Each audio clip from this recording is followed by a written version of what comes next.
Hello and welcome back. In this episode we're going to create an Angular application. We're going to register that as a client with an identity server. We're then going to sign into our application, obtain an access token and use that to send an authenticator request to our API. So what we're going to want to do inside our identity server, open up the program class, and you can see just here we're getting the configuration DB context from our dependency injection container. And then what we're going to want to do is say configuration DB context.clients.add. We're then going to say new client. We're then going to paste in the configuration of that client. We then say .toEntity to convert the client model to a database entity for storage in the clients table within the database. And we can then say configuration DB context save changes. So the client ID is Angular. This should be unique and distinct amongst all of your clients, so feel free to use something like a GUID as a unique identifier, for example. Allowed grant types is code, which means that we can use the authorization code flow as our sign-in flow. Required client secret is set to false. Because this is a single page JavaScript application, all of the source code is available in the browser for anybody to inspect. And that means if we were to put the client secret in there, then it would be visible to anybody using the application who could potentially then use it for malicious purposes. Allow offline access is set to true, which would allow us to get a refresh token. We can then use that to silently refresh access tokens when they expire, which means that the user won't need to keep signing in as each access token expires. We've then got the redirect URIs here. The redirect URI is the URI to redirect to after logging in, and the post logout redirect URI is the URI to redirect to after logging out. You can see those are both set to localhost port 4200, which is the default host name and port number for a new Angular application. If your application is running on a different port, then make sure you set the appropriate port here in the redirect URIs. Next up, we've got the allowed cause origins. You can see here localhost port 4200 is specified as an allowed cause origin. Because this is a JavaScript application running in the browser, it needs to be allowed in the identity server cause policy. Otherwise, any requests from Angular application in the browser to identity server running will be automatically rejected by the cause policy. So make sure you add the application's URL as an allowed cause origin. And last but not least, we have the list of allowed scopes. The OpenID scope allows us to sign the user in and access their user ID. The profile allows us to access the user's basic profile information, such as first name, last name, etc. Offline access, when teamed up with allow offline access, will give us our refresh token as well as an access token back from our authentication response. And API is the scope that we've used to authorize our API. So that API scope means that we'll be allowed to send a request into our API and it won't be rejected. If you've created scopes such as maybe read, write, etc., then make sure you list the appropriate API scopes here instead of just API, as I've done. So with all of these details in place, I'm simply going to run that identity server application, and when it builds and spins up, we should have that client created for us in the database. So if I take a look into our database clients table, you can see here at the bottom we have our Angular application, like so. With all of that done, we can remove that configuration from the program class like so, minimize the identity server and leave that running in the background. Next up, what we're going to want to do is spin up our API project so that we have that also running in the background, because we need that later to send a request from our Angular application. So with both of these two running in the background, we can take a look at adding authentication to our Angular application. And for that, we're going to use the Angular Auth OIDC client package, which has been certified by the OpenID Foundation.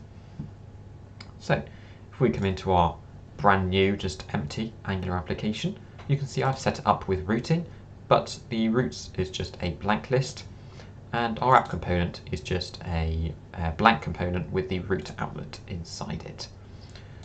So this is essentially just a file new Angular project, and we're now going to add authentication.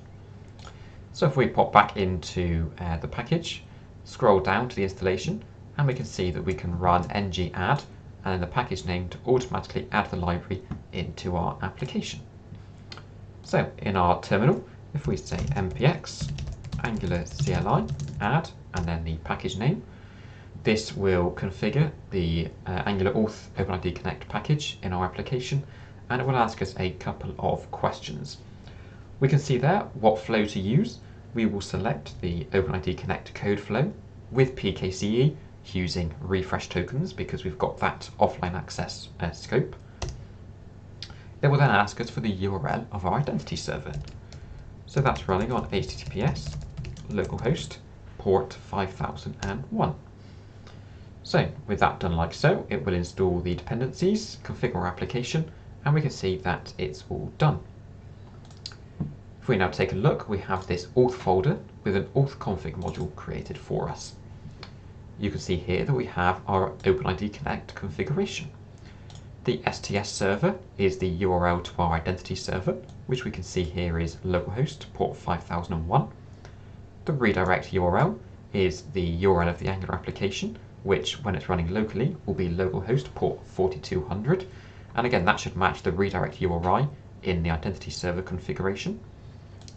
Next up, the post logout redirect URI is the exact same as the redirect URI, and that correlates again with the post logout redirect URI that we specified earlier in the client configuration when we registered that client in IdentityServer. Next up, we have the client ID, which we simply called Angular. Again, that could be a GUID, for example, or any other unique identifier that you chose earlier on in the client configuration. Next up, we will give it these scopes. So you'll recall we added the OpenID scope to sign the user in and get their user ID. We can then specify the profile scope to get the user's basic profile information, such as first name, last name, etc. We can then specify offline access, and that will get us our refresh token that we can use to silently refresh the access tokens when they expire, so that the user doesn't have to keep signing in again after each access token expires. And then last but not least, we have the API scope, which will allow us to call our API. Again, if you had read scopes, write scopes, etc., you could specify the specific API scopes for each of your Angular applications using this scope string like so. So that's configured our OpenID Connect service like so. And what we can then do is add a couple of components for a home page and a weather forecast page. So if we right click and click on new and then Angular schematic, and this will load up a list of all the different Angular schematics. We can see one here for component. And I'm simply going to call that home like so. Give it a few minutes and it will generate that home component for us. I'm then also going to create another component and I'm going to call it a weather forecast. Like so. Give it a couple of moments again and this will create a weather forecast component. You can see here we have our two components, and in our app module we can see these are declared home component and weather forecast component, like so. What we're going to want to do there is right click on the app folder again, click on new schematic, and we're going to want to create a service. And we're going to call this weather forecast, and this will be our weather forecast service to go off and get a list of the weather forecasts. Give it a few moments, it will generate that service for us. You can see here it's provided in the root of the application. What we're going to want to do in the constructor here is inject the HTTP client, like so. And we're then going to want to create a get method, which will return an observable list of weather forecast, like so. And what I'll then do is just right click app again, new TypeScript file, and we're going to create our weather forecast model. Do that like so, and we can say export interface weather forecast. I'm simply going to give it the property summary, which I know is a string. Feel free to add the other properties such as the temperature, date, etc. Any other properties that you see fit for your application. If we pop back into here, we can see that we have IntelliSense there to add the import statement. And within our get method, we can then say return this .http.get and the URL to our weather forecast endpoint, which is localhost 5003/weather forecast, like so. And then we just specify the type that Angular should deserialize to, which is going to be a list of weather forecasts. Also, it should be noted we're using the HTTP client here, so you'll need to make sure in the app module that in your list of imports you have the HTTP client module listed there, otherwise it will complain that it can't find the HTTP client to inject into our service. So here's our service created, we've got our model created. What we can now do is use that service in our weather forecast component. So inside here we can create a new property, and we can call this weather forecasts. Stick a $sign at the end because this is an observable property, so that's a common convention there to put a $sign at the end of it. It's then going to be of type observable and a weather forecast, and it will be a list of weather forecasts. Inside our constructor we can inject the weather forecast service, like so. And then within our engine init we can say this .weather forecast equals this .weather forecast service .get. And that will essentially go off to our weather forecast service, get the list of weather forecasts from our API, and assign it to this observable property here, like so. What we can then do inside our weather forecast component, we can remove this placeholder text, we can pop an unordered list, and inside our list tag we can say ng4 let weather forecast of weather forecasts with the async pipe, because that's an observable property. So that async pipe will automatically subscribe and then unsubscribe from that observable during the lifetime of the component, and it will do all of that automatically for us. And we can then say weather forecast.summary. Again, feel free to pick one of the other properties in the model if you've added the other ones such as temperature, date, etc. So with all of that created like so, last but not least we can come into our routing module and we can say a path of home is going to go up to the home component, and we can then say a path of weather forecast will go to our weather forecast component, like so. Just fix that typo there. So we can see we've got a weather forecast path going to the weather forecast component and a home path going to the home component. If we now build our Angular application, give it a few moments there to compile all of the dependencies and then spin the application up in the browser, we should see our home page and then also our weather forecast page. Give it a few seconds there just to generate the application bundles. Now we can see they're compiled successfully, running on localhost port 4200. If we open that up into the browser, we get a blank page at the root URL because we don't have any route paths defined in our routing module. However, we can say /home and we can see that home works. And if we go to weather forecast, we just have a blank page. If we open up our developer tools, you can see that it failed to load the resource from the server because it responded with a 401 unauthorized. So what we can do is we can actually sign the user into the application now and send an access token with that request. Because at this point, of course, we haven't actually signed the user in and we haven't gone off and got an access token yet. So we're just hitting that endpoint and immediately getting a 401 straight back because we haven't got the access token. So what we're going to want to do, back in our Angular auth OIDC client dependency, if we scroll down to the quick start, you'll notice we've already done all of this configuration, so we can ignore that bit. However, it does specify that we need to call the checkAuth method from our app component.ts, and that method will process the response back from IdentityServer. So what we can do, back in our Angular application, open up our app component and we can implement on init like so. Click on the light bulb and implement the missing member like so. Inside our constructor we can say private OIDC security service, and that's going to be the security service like so. And inside our ng on init we can say this dot our IdentityService.checkAuth.subscribe. And that will essentially allow the OpenID Connect authentication package to automatically process the response back from IdentityServer and get out things like the access token, ID token, refresh tokens, etc., and store those itself. Of course, this is on the app component because that is going to be the first component that is hit by the application when it loads. So when IdentityServer redirects back to the Angular application after the user's signed in, this code will then run to process that redirect back from IdentityServer and pull out all of the properties from the response. So with that defined in the app component, we can now set up authentication on our weather forecast page, because at the moment the page isn't prompting us to sign in. So what we can do for that in our app routing module is in our weather forecast path we can say can activate, and this allows us to specify a list of route guards, and we can use the auto login guard like so, and that will automatically log the user in when they attempt to go to that weather forecast page.